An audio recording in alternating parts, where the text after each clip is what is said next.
Why is it we always find ourselves chasing nostalgia?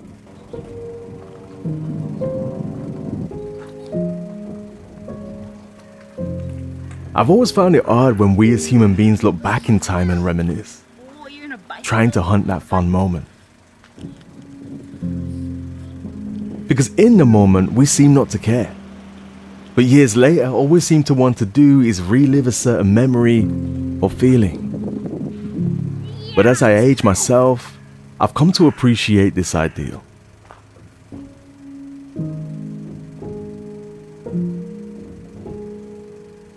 And recently, I've been searching for a tone, a texture to complement my voice. And I've come to a realization. Sometimes we have to embrace the past to inspire our future.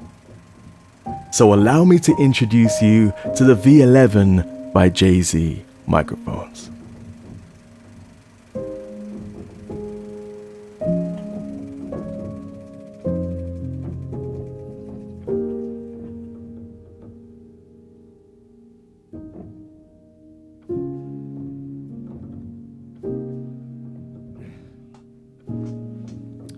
Alright, so this is the beautiful, I mean, take a look at this thing. This is the beautiful V11 by Jay-Z microphones. This microphone is pretty special because I feel like finally I found the sound that I enjoy for my voice within the mic. I've been looking for it for a while, and I think this is the one that's got closest to what I enjoy. So there's a few things that we're going to go over today. The characteristics of the microphone, build of the microphone, and accessories and things like that that you get inside. I'm also going to try and show you how it sounds for recording vocals on a song, for recording smaller kind of instruments. But my main key point is my use scenario, which is doing voiceovers for videos here on YouTube, adverts, things like that. So I guess the main use for me for this microphone will be doing talking, speaking, voiceovers. So the human voice kind of thing, right? All right. So first things first, let's talk about this microphone in particular. Now you'll see in my opening VT, I was talking about the use of nostalgia or the hunt for nostalgia. I feel like we're getting to that point now in 2023, moving into 2024. The hunt for nostalgia is a real, genuine thing. Like, we're all kind of trying to find the best way to the past and to bring it back to the future in kind of the most unique way, right? Redoing it again, recycling, and this microphone is no exception. One thing I will say before we continue, this microphone pops very, very easily. I don't know if you can hear it, but I'm having to aim it at the corner of my mouth here just so I don't increase or encourage any plosives. So what I'm going to do is I'm actually going to put the wire mesh pop filter from Jay-Z microphones. They sent me this one over to do a review on, and I'm just going to pop that on now just so we can kind of get a grasp of what it sounds like when it's actually not having any plosives whatsoever. So let me just put that on right now. Okay, so hopefully this is a beautiful, I will say this is a very, very beautiful windshield. Let's see if it's effective. So it's got kind of like a dual layer skin kind of thing, and then there's a spring in the middle of this thing, and it just, I don't know. This looks absolutely incredible. All right. Let's actually start talking about the microphone itself.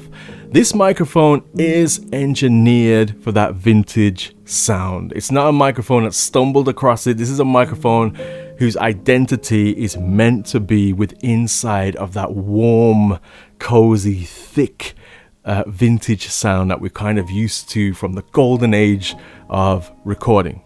So it will be emphasizing the lower end of voices. It will be having that smooth mid area, and it will darken up the high end of the microphone. So imagine this to be a little bit more broadcast sounding. Imagine this to be kind of ideal for my case scenario, talking to the microphone like this. While we're here, while I'm talking into the mic, let's just do a few tests. This is me, a foot away from the microphone. I'm going to go back a little bit further so you can kind of hear it. I'm probably about 2-3 feet away from the microphone right now. And I'm going to go back again to say the optimal distance. And then if I'm right up on the windshield here or closer to the microphone, you can kind of hear the proximity effect. Now, one thing I will say about this microphone is the proximity effect starts to really get that gravel. It really starts to get those tones in the voice. And it's very, very heavy on the low end, but it's not like done in a weird, like, I don't know, it's kind of like some microphones have this mushy, low-end, muddy kind of sound where this just has a full level of bass. So, yeah, I really like how this microphone captures my voice in particular. The design of this mic is absolutely stellar. In my opinion, this is probably one of the best-looking microphones I've seen in person. I mean, even down to the text on the mic, the black and gold aesthetics. It's a beautiful microphone, right? So, what do you get in the box when you have this microphone? Bear in mind, this microphone is a, let's say, above mid-tier level microphone when it comes to pricing. So a lot of microphones tend to sit around the 100 to 300 price mark. This one's going to push you a little bit further. I think we're looking here between the 5 to 700 pound price mark. So bear that in mind. I will put the price on the screen as well as all the stats actually. Let me put the price and the stats on the screen for you now, and then we'll continue on to what you get. So this is the box that the microphone comes in. It's a standard, nice cardboard box, nothing special. You don't get any flight case or anything like that with this microphone. And then inside the box is 2 sections of foam padding to keep it safe. Now, one thing I did notice, this microphone, while it's in transit or as it's coming to you, it has this safety pin inside of it. It says here, do not remove this screw. And this screw just came out the top of the microphone here, so that's screwed down. And I think what that does is it stops the capsule from flexing and wobbling during transit. That's the first time I've ever seen that in any microphone that I've received. So I think that's a plus, because that's kind of gonna near enough secure the fact that your microphone is gonna get delivered in a pristine quality. Do you know what I mean? That the capsule itself hasn't been wobbling or shaking way too much. It's been locked in position, which is a very smart choice from JZ Microphones. I just wanted to point that out, right? So if you buy this microphone, you're gonna have to get your own windshield, even though they supplied one for me here for this review, which is kind of dope. You will need to get your own XLR cable. But what you do get is this kind of different shock mount. I'm going to have to try and do some B-roll on this. But essentially, as you can see here, it goes to the bottom of the microphone. It screws in with 2 screws at the bottom. On each screw is kind of these little rubber washers that are kind of taking the dampening of the resistance, I guess. Any kind of shakes and stuff like that. Yeah, so not a traditional big cage that we kind of got used to with modern microphones. This is looking very much so like a 50s, 60s kind of vibe here, which I absolutely love. All right, so this microphone has no switches or dials on it. This microphone as it is what you get, and I kind of like that. Like sometimes I have some microphones that have a lot of switches on them. Some have no switches on them. Some are priced very high, some are priced very low, or in between. Having switches or not having switches doesn't really make a huge impact, but what it does do is it kind of focuses you into understanding where this microphone is probably aimed at. You know what I mean? So this microphone here is a cardioid polar pickup pattern. I've made a mouthful of that. So it's focusing its voice, or it's focusing its pickup from my voice at the front. As it gets to the side, it still retains some sound, but towards the back, it's going to try to roll that sound off as much as possible. Now, what case scenario would that lend itself to? That would lend itself to recording vocals, recording voice. It would lend itself to recording, say, acoustic instruments, guitars, cellos, violins, things like that. Also pianos, that'd be great for. Where it's not going to work best is, say, recording a group of people, a choir. It's not going to work best in, say, recording a full orchestra, where it kind of needs to get the whole surrounded sound right in the middle.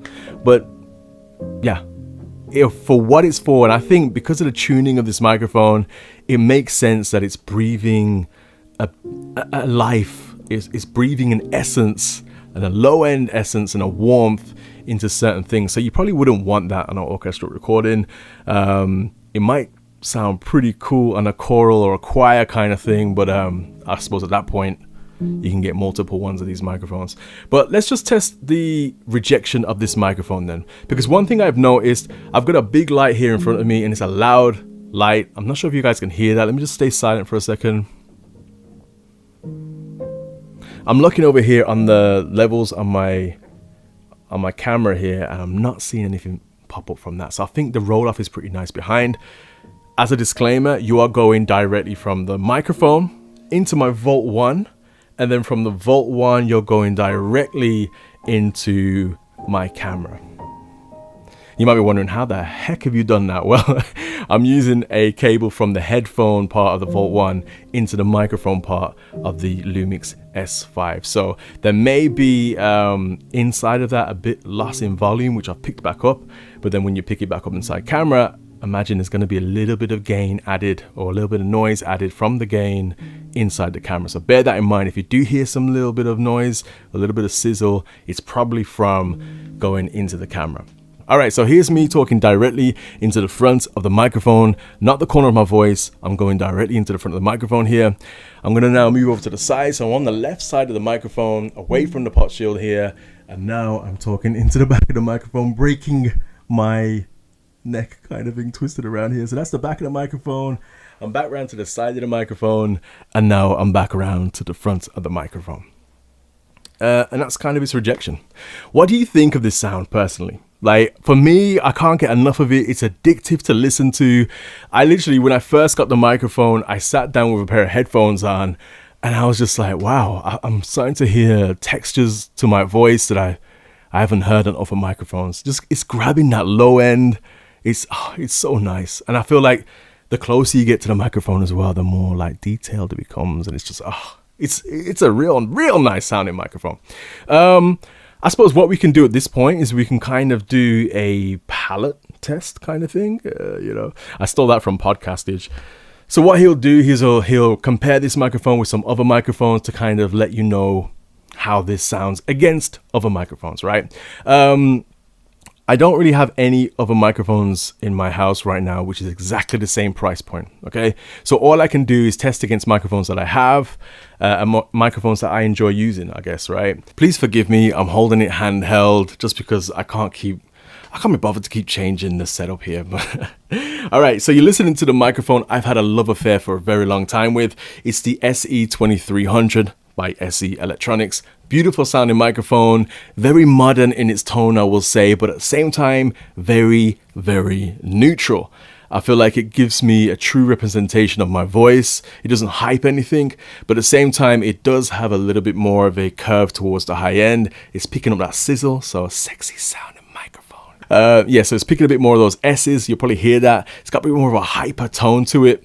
And you can change the pickup patterns on this thing, but right now I've got it set to the same as the V11. So this is how it sounds through the SE2300. I think this microphone falls in at about £300, so it's about half the price of the V11. All right, and now we are switched right back to the V11 by JZ microphones. But this microphone, it has that nice dark feel. So if I'm ever telling a story, something more narrative, then this is the microphone I've been going for. All right, let's switch into a different mic. This is what the Fluid Audio Axis microphone sounds like. It's a little bit more of a spikier microphone than the V11, so maybe I should have it a little bit further away from my voice. As I'm seeing there, it's peaking on our volumes, on the volume bars there. But yeah, very nice sounding microphone.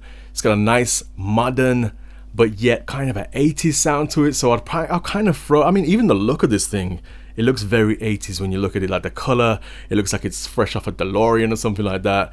But it's got that sizzle in the high end, it's that sexy sounding microphone.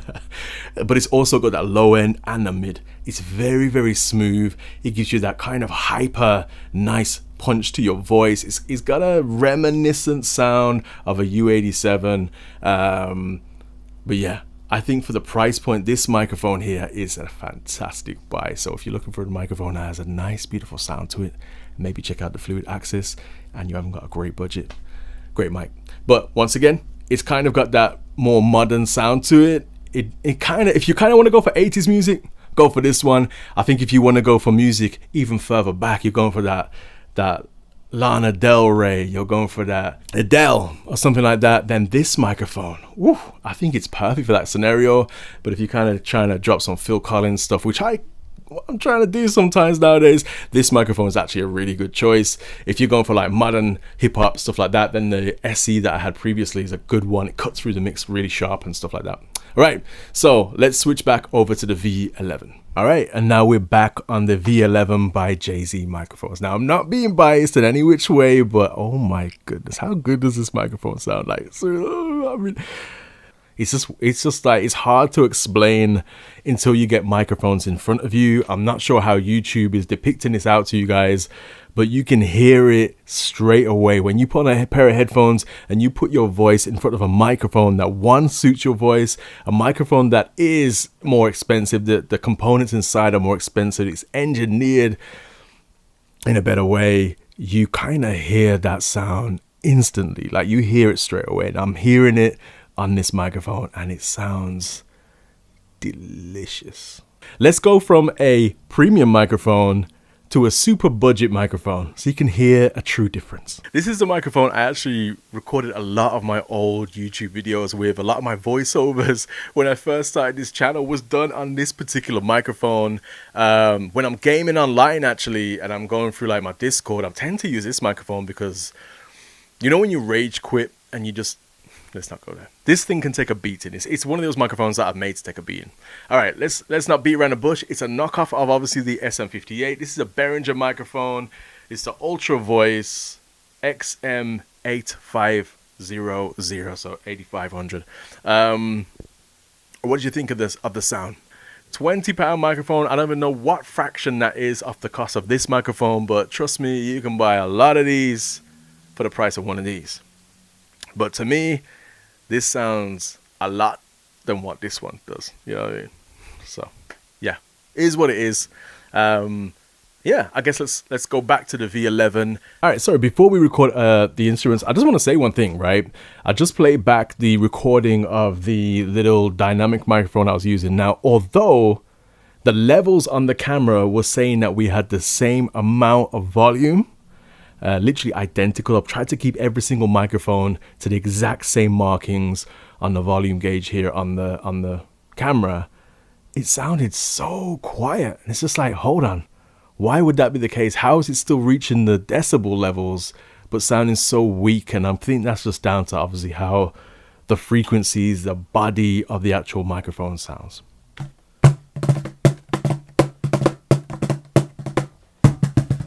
Alright, it's a bit of a loud sound, so let's get that down here.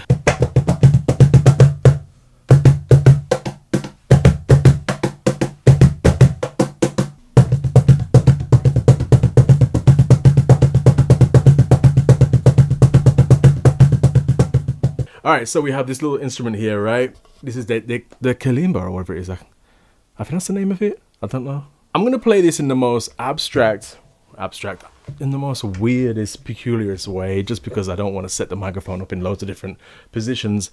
I'm just going to record it literally in front of me like this, where my human voice is sat. So hopefully it should give you kind of the same tone. So let's just play it. Can I play this backwards?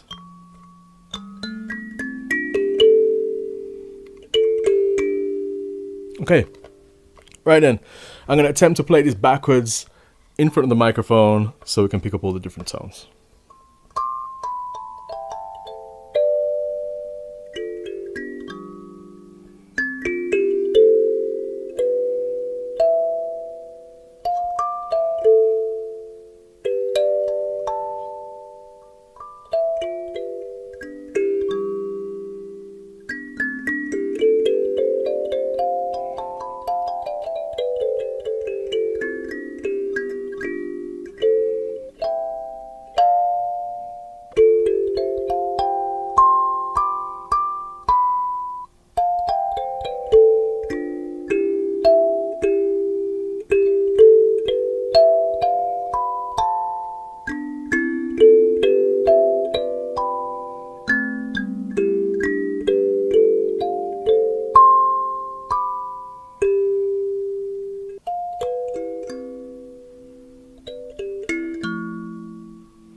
as I butcher it. All right, so that's that. Let's layer some vocals over a song. Looking down from the top, we can see all the things they hide from us. Take a look, you can see it all. There's no place to run and hide. This time we fight for love and ground. Kind of butchered it. Anyway, let's take a listen to, well, you've heard my voice without the effects on it. Let's just see how quick it takes me to make it sit in the mix just using a little bit of EQ. So where's my little device? Let's do this live. Looking down from the top, we can see. Looking down from the top, we can see all the things they hide from us. Take a look, you can see it all. There's no place to run and hide. There's no place to run and hide. This time we fight for love and ground. I think that's pretty nice. I mean, look at, I don't know if you guys can see what I've done there on the waveform, on the EQ, sorry. I rolled off a fraction of the low end. I took out the boxy sound at about 250 hertz. And then I just hypened up the sibilant area, or the S's kind of thing, because this is a little bit dark in that area. And that's literally as quick as it took to do so. All I need to do now is just maybe drop some EQ, sorry, I've done that already. Maybe drop some compression and a bit of reverb on there or something like that. Let's see how that sounds. We can see all the things they hide from us. Take a look, you can see it all. Looking down from the top, we can see all the things they hide from us. All right, so that's my vocal, dry out of the microphone, how it sounds. Let's put some effects on there and see how it sits. Looking down from the top, we can see all the things they hide from us. Take a look, you can see it all. All right, what I'm gonna do is I'm gonna toggle on and off as we play back this next section. Looking down from the top, that's on. We can see all the things they hide from us. Take a look, you can see it all. There's no place to run and hide. There's no place to run and hide. There's no place to run and hide. The EQ, compression, and then we're gonna be reverb. That's literally it, and it took me 3 minutes in total, probably a minute for each one. You saw me do the EQ in live, very, very quick. I rolled off some of that low end a little bit more, just so it kind of takes the voice away from being so upfront and so like proximity driven, and just sends it back about here, kind of in the mix, but still retaining that rich texture. So, all right, and so I guess that's my overview review of the JZ V11 microphone, and I guess the windshield as well to go with it. It's been a beautiful microphone to dive into, to test. I think it's rich in nature. It's a very, very nice sounding microphone. I'm sure you guys would agree with that in particular. I'll leave all the links to the microphone in the description below and things like that, so you guys can go check it out and yeah, do your own investigations or purchase your own microphone. So who is this microphone engineered for? Who is this microphone for in general? I think personally this is for the vocalist that wants more texture or more body to their voice when they're recording it into songs. I think people that want that rich vintage aesthetic, this is the microphone you should be going for. People who are recording instruments, say acoustic guitars, even things like the little instruments that I tested, even down to a harmonica. I was playing with it the other day. It kind of adds nice textures to things that you don't normally hear, just because of the way it collects that low end sound.